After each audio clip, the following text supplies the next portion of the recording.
O le whanua lea e whasalau e ka lea se whanua le malo Samoa, i sifu.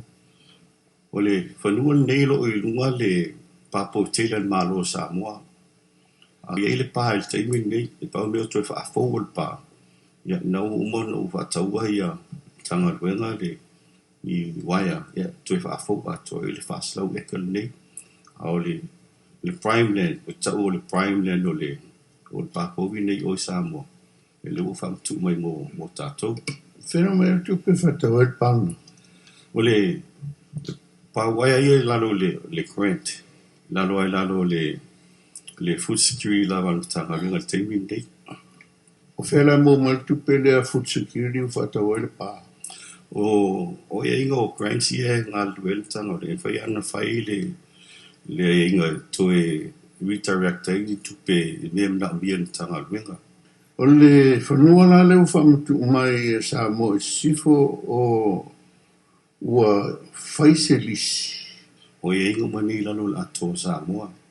E ua tupu ai le mea nei.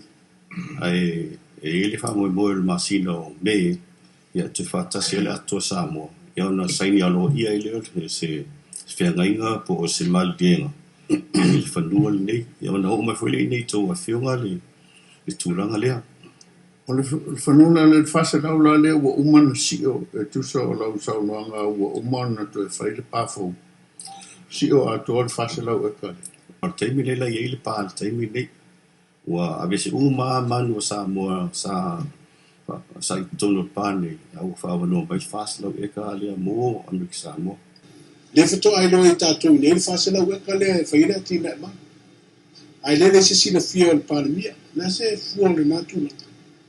Ele ai se whasalau e o lo pusao le na.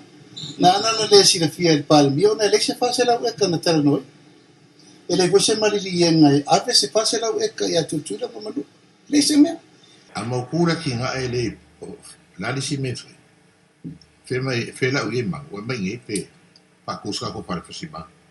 O tulanga umana i laro lega inga, na ia whaifole slaughterhouse, na ia le e tape na ngā tō bloketin nei.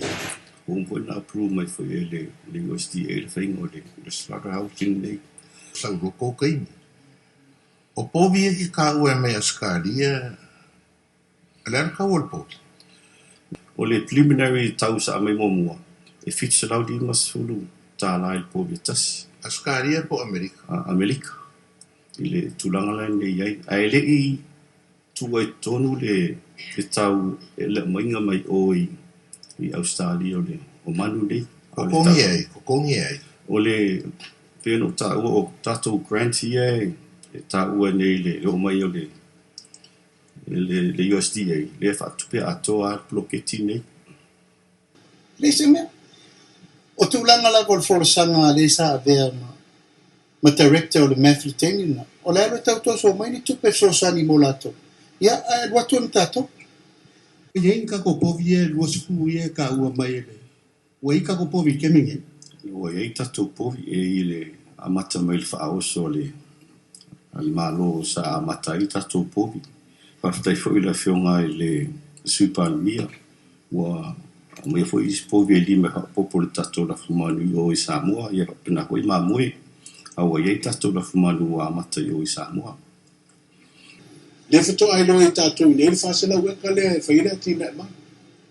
Ai le se sina fia o le pānemia. Na se fua le nātuna. Ele ai se whasalau e o lo pusao le na.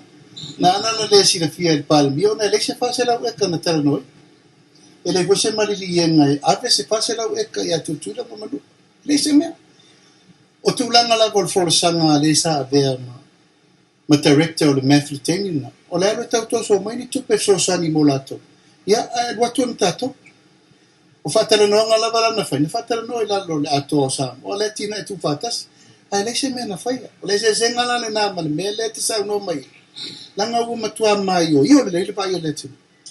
Ale, ai na whaia le kōle tū la i le kabineta. Te iau ke whalonga kua. Ke le al whale kongol mkau pulea. Kala whaaka ko Ismail a rat.